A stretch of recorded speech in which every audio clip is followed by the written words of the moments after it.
Hello, everyone. So nice to be here for the Travel Pro Summit, to be here with all of you. And thank you to Tiffany for having me on. Today's chat topic is creating raving fans. And I'd like to preface this talk by um, this is a bit of a chat that could have been part of the client experience in the last summit. And we know this is a summit about marketing.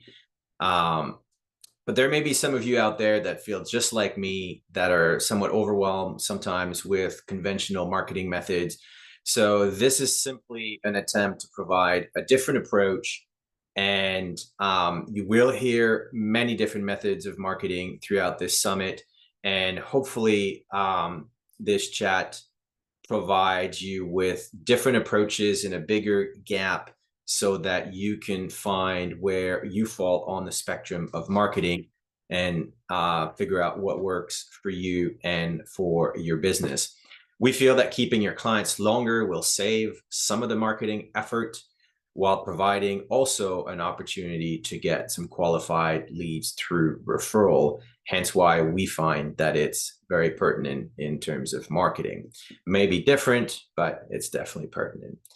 My name is Larry. I'm the founder of Airfare Consultant, an exclusive 100% air-only travel service company. We redefine what it means to fly commercially by creating private jet-lag experience with high-touch approach, white glove support. We curate and deliver remarkable air travel experiences. I got my start working in travel back in 2003, working for a Canadian airline.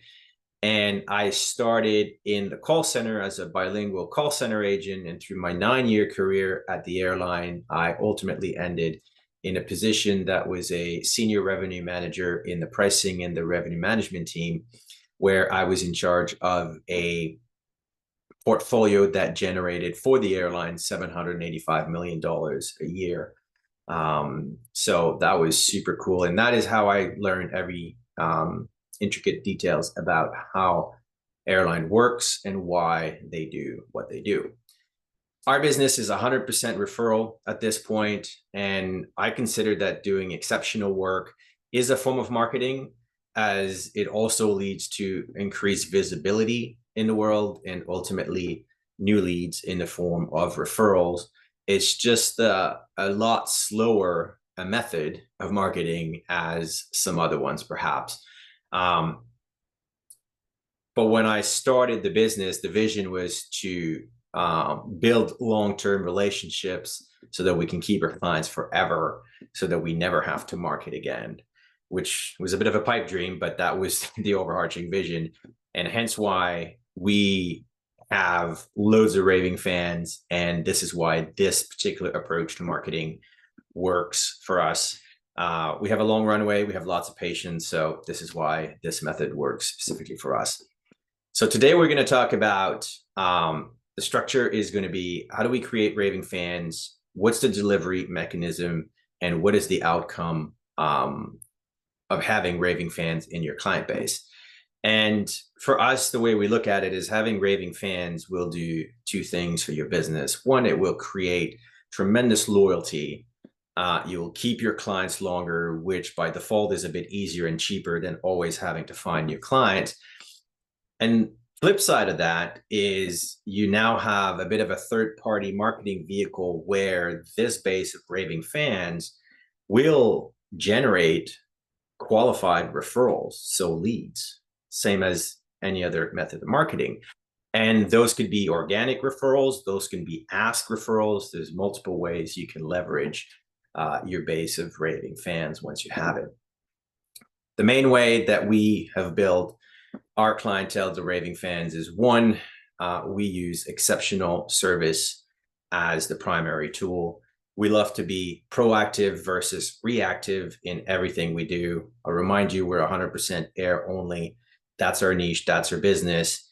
So for us, being proactive, what that looks like is we do all the flight tracking so that we can anticipate as many possible delays, misconnections as we can. We monitor the weather so we can be on top of, again, anticipating cancellations, rerouting, everything to make sure that the client's air journey is as seamless and stress-free as possible.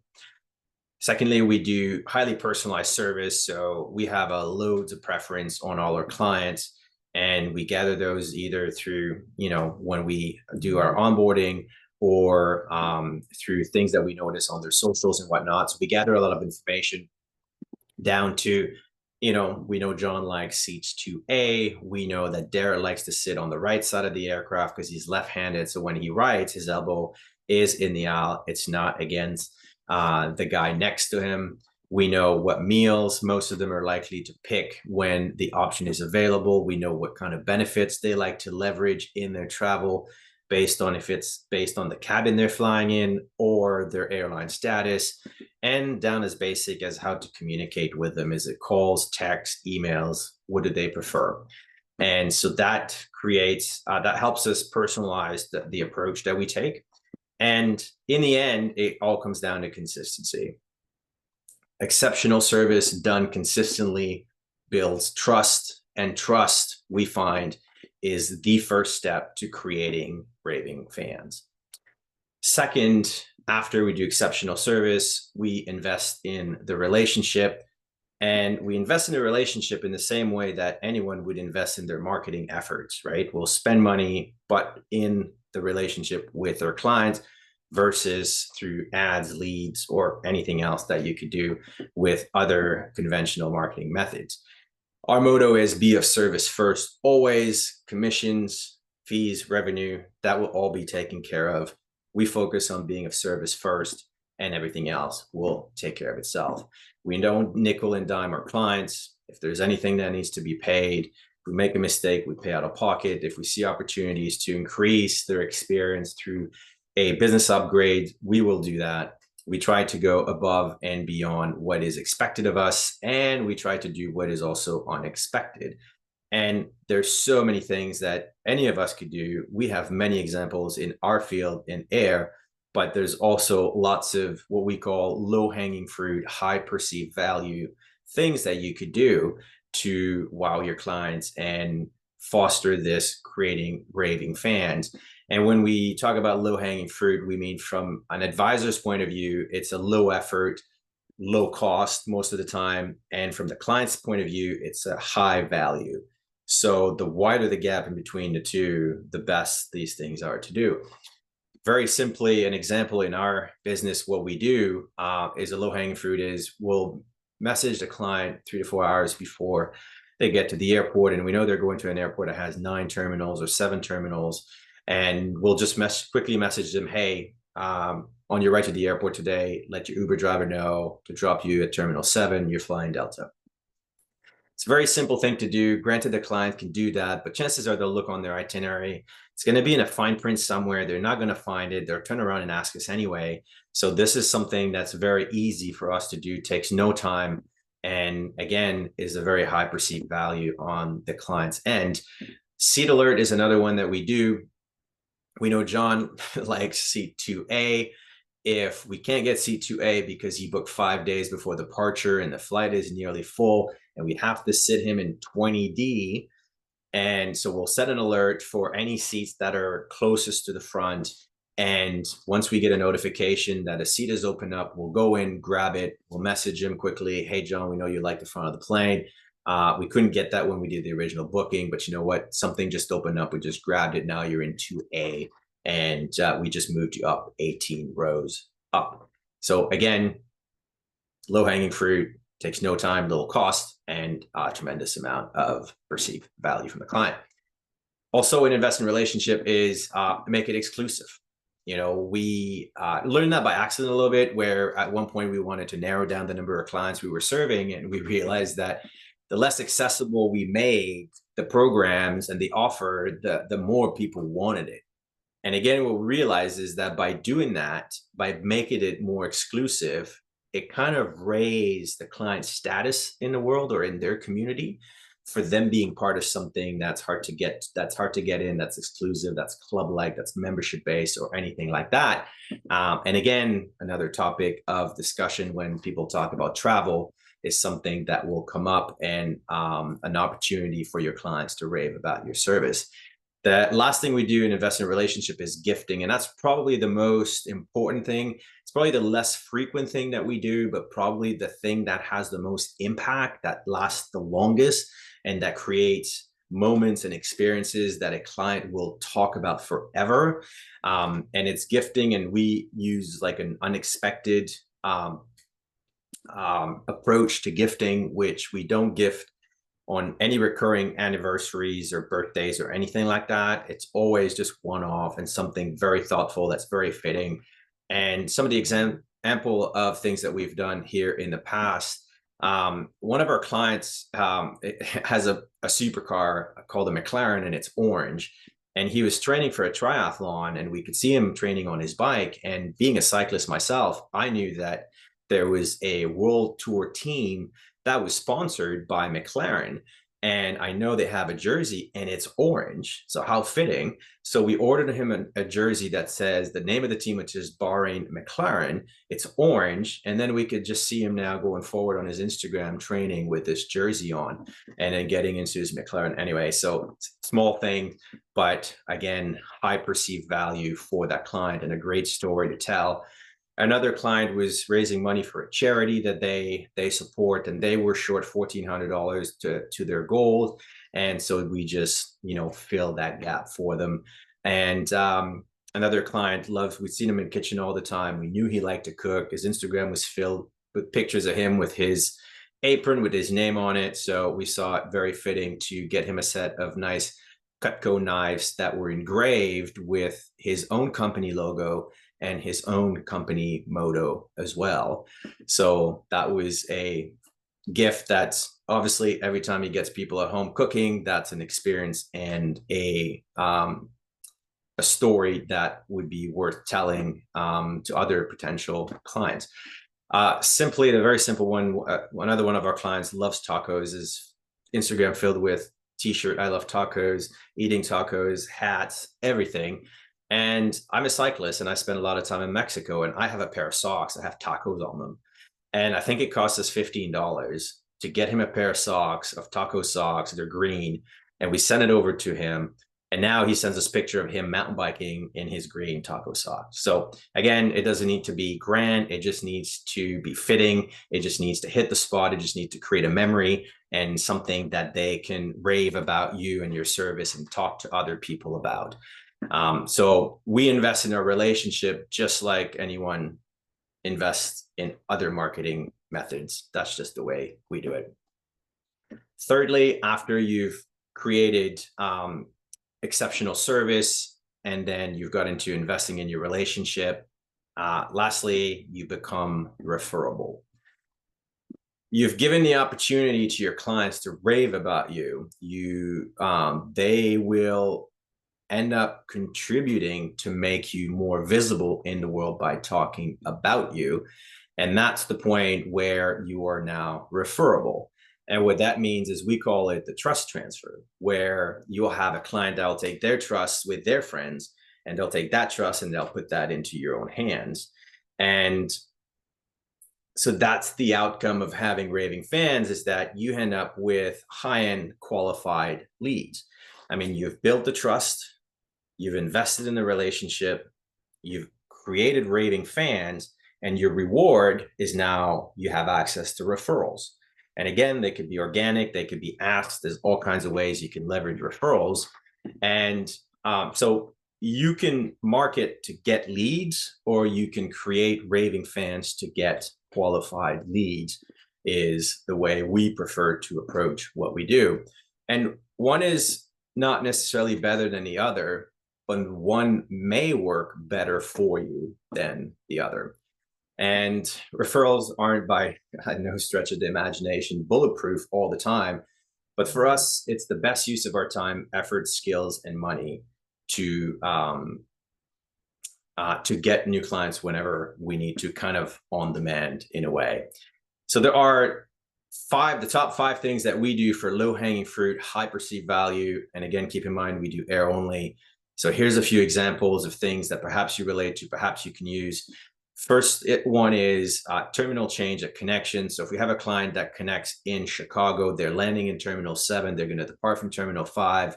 we're going to highlight and communicate that, and we're going to tell them how they get between the two terminals. Very simple, very easy. They know what to expect. They know what to look for. It's either a SkyTrain, a people mover, there's a bus, there's a shuttle. Just the fact that they know is extremely easy for them to make that connection. And they spend the first flight not panicking about what that connection is going to look like. To lounge location, if you've ever walked through an airport, there's a multitude of signs about different lounges nowadays that clients have access to. We know the airline the client's flying to, we know the terminal they're going to come out of. We use a website called Lounge Buddy to find that information. It's super straightforward. And then we can message a client, listen, the lounge you're looking for in Terminal 3 is next to gate A4. Boom. Very simple, and it just hits the spot every time.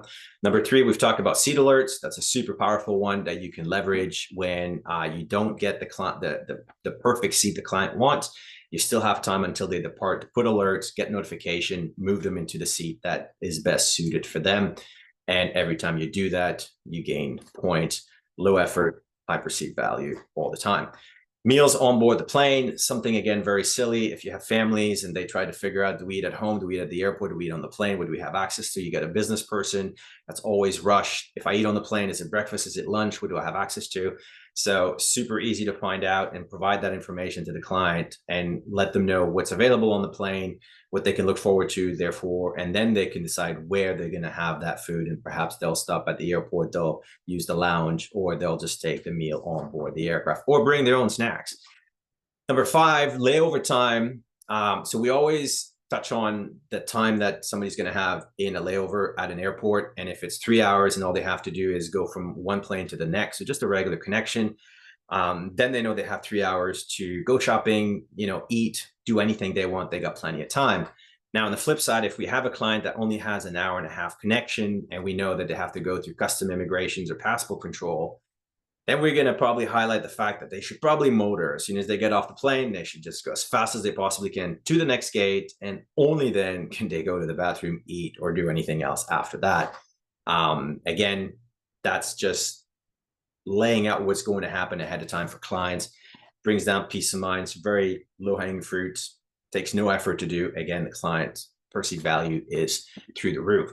If you don't resonate with any of these air example, I encourage you to look at your current workflows, whatever niche you're in, whatever you specialize in.